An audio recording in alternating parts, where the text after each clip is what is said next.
is Carolingian architecture? Carolingian architecture is a style of North European pre-Romanesque architecture belonging to the period of the Carolingian Renaissance of the last 8th and 9th centuries, when the Carolingian dynasty dominated West European politics. It was a conscious attempt to emulate Roman architecture and to end it borrowed heavily from early Christians and Byzantine architecture. Through there are none less innovation of its town, resulting in a unique character. The gatehouse of the Monastery of Lourdes, built around 800, exemplifies classical inspirations for Carolingian architecture. Built as a triple arch facade, interspersed with attached classical columns. Carolingian architecture. The Carolingian Renaissance generated such a construction boom that between 768 and 885, 27 new cathedrals, 417 monastic buildings, and 100 royal residences were built. Just during Charlemagne's reign, 16 cathedrals, 232 monasteries, and 65 palaces were built. The king were not only responsible for the construction site, but they also provided the architects and the fundings. The rediscovery of architecture, criticized written by Vitruvius, enabled the building in stone, a material little used until north of the Loire Valley during their travels to Italy. And pilaster above. The Palatine Chapel is constructed between 792 to 805, was inspired by the octagonal Justinian Church of San Ventate in Ravenna, built in the 6th century, but at there is a tall, monumental western entrance complex. As a whole called westward, it was a Carolingian architecture.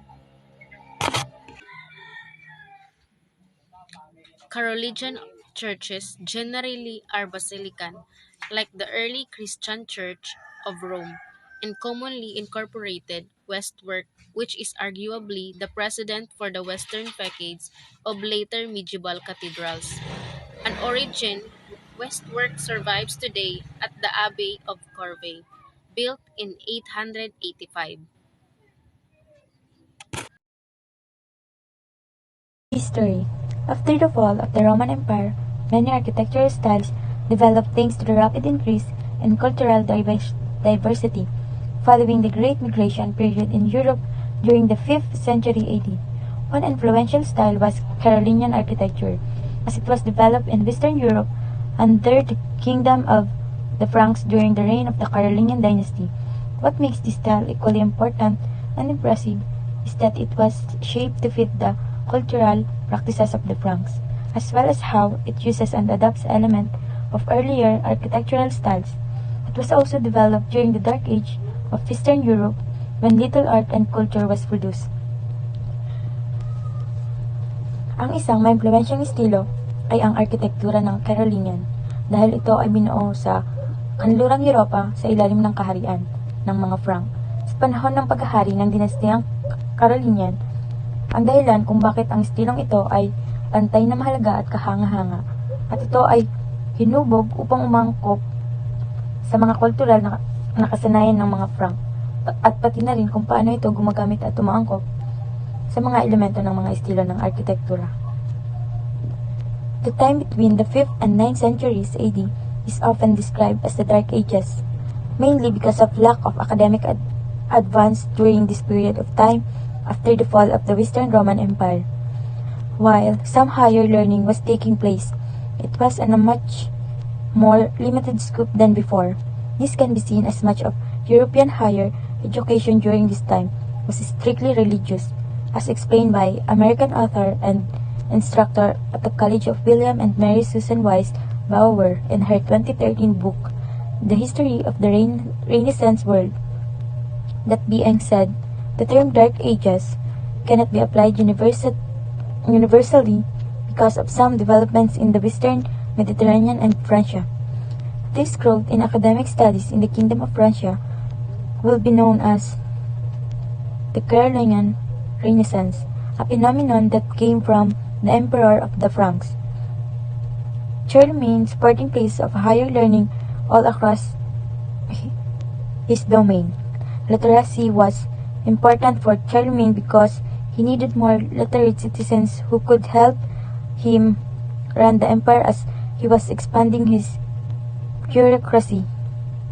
Because of the historical context, many factors led to the development of Carolingian architecture as the distinct style that is commonly studied today.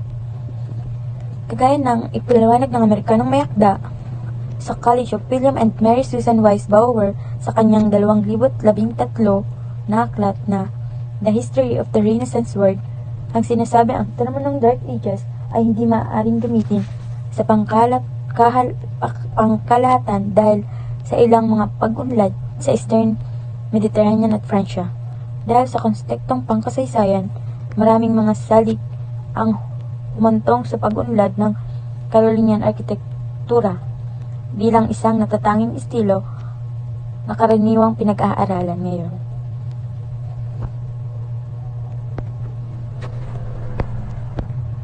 So, there are many influences in the Carolingian style, and these are the Roman, Byzantine, and early Christian architecture. The Roman columns, windows for natural light, and artistic depictions of Christian imagery is the features of earlier architecture style that we can see in Carolingian buildings. Byzantine Basilica of San Vitale in Ravenna, Italy is the example of these influences that has similar aspects and be copied in Carolingian buildings by its octagonal shape, thicker columns known as piers, and mosaic decorations. The Emperor Charlemagne take this influence home to Francia while competing for control over Italy with other kingdoms of Europe.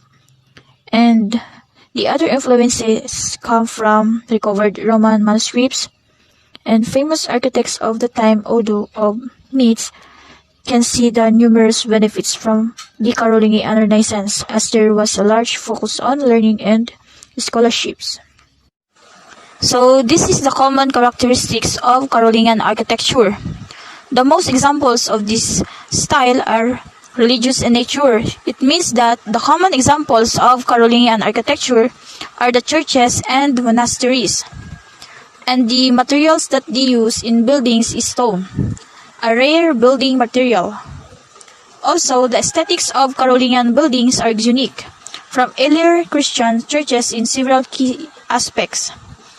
The early buildings of Christians had more direct Roman influence because the Roman Empire was still at the height of its power while this style was developed. So it means before this style developed, the early churches, including columns, rotunda, and bricks, and the altar was its focal point in the front of the church. Carolingian architecture, they use more stone, transepts, and towers. So this kind of feature give Carolingian architecture a distinct look to its building materials and its shape, as many of the churches were formed in the shape of cross due to the transept. The Palatine Chapel of Aachen. It is used for house of worship dating from the 180s and 790s. The Palatine Chapel in Aachen is an early medieval chapel and remaining component of Charlemagne Palace of Aachen in what is now Germany. Although the palace itself no longer exists, the chapel was presented and now forms the central part of Aachen Cathedral. It was designed by Odo of Metz, who modeled it after the Byzantine-style church of San Vitale in Ravenna, Italy. It is made from marble stones. The word Palatine evolved from the Latin word Palatinus or palace, asserting a connection to the Palatine Hill, where the house of the Roman Emperor was situated since Augustus. Today, much of the palace is destroyed, but the Palatine Chapel has been preserved and is considered as a masterpiece of Carolingian architecture. The Princely Abbey of Corvey is a former Benedictine abbey and ecclesiastical principality now in North Rhine-Westphalia, Germany. It was one of the half-dozen self-ruling princely abbeys of the Holy Roman Empire from the late Middle Ages until 1792, when Corvey was elevated to a prince's bishopric. Corvey's territory extended over a vast area, was in turn secularized in 1803 in the course of the German mediatization and absorbed into the newly created Principality of Nason-Orange-Fulda. Originally built in 822 and 885 and remodeled in the Baroque period, the Abbey is an exceptional example of Carolingian architecture, the oldest surviving example of a westwork. The westwork of Corvey uniquely illustrates one of the most important Carolingian architectural articulation and decoration, clearly illustrates the role played within the Frankish Empire by imperial monasteries in securing territorial control and administration, as well as the propagation of Christianity and the Carolingian cultural and political order throughout Europe. Einhard's Basilica, Steinbach, dates after 1127.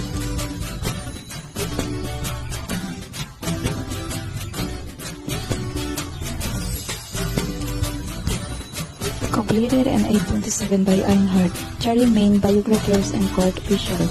The basilica is one of the last and most well-preserved examples of Carolingian architecture to be found anywhere in Germany.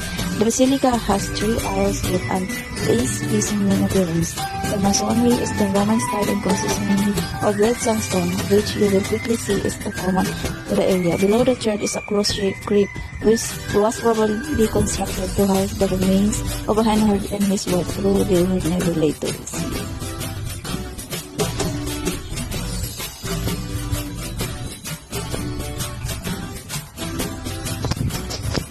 Monastery history from the time of Charlemagne. There are few buildings in Germany that can boast 1,200-year-old walls that have withstood wars and other catastrophes, but in addition to the King's Hall and Lodge, listed as another layer of chain of early medieval architecture in the district of Maestadt-Steinbach.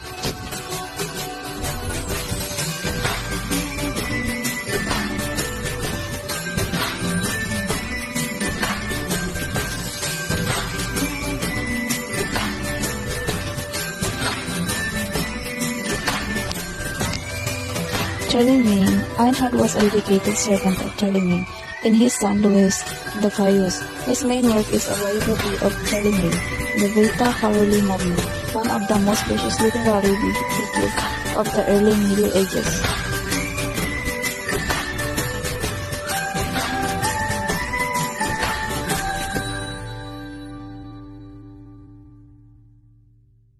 St. Justin Church at the Frankfurt House dates back to 830. St. Justin Church at the Frankfurt House dates back to 830. The Carolingian St. Justin Church in Frankfurt House is the oldest building in the Frankfurt Main and one of the oldest churches still existing in Germany. It is dedicated to St. Justin the Confessor. The Catholic Basilica originated from around 830, and the late Gothic chancel was built from 1441. The church stands at the east of the old part of the town, house looking over the main river. Subject and Art Appreciation Group Number 4. Convent of St. John sa Münster, Switzerland ay tinayo noong 780. Ang Benedictine Convent of St. John at Münster ay isang sinaunang monasteryo na may napakahusay na napapanatili na pamana ng sining ng Carolingian. Ang mga moral na naglalarawan ng mga eksena mula sa luma at bagong tipan ay nagmula noong mga 800 AD at natuklasan noong ika-20 siglong mga gawa sa pagpapanumbalik. Kasama nito ang ilang Romanesque fresco. Mula noong 11,605 ito ay pinaniniwalaan na ang abbey ay itinatag CA 780 ng isang obispo ng Chur. Ang abbey ay isang matatagpuan sa kahabaan ng Val Münster Pass sa ibabaw ng Alps mula sa Italy at pinatibay upang payagan itong kontrolin ang pass. Ito ay ginagawang madre noong 1160s. Sa ngayon ay mayroon pa ring residenteng komunidad ng mga 12 madre.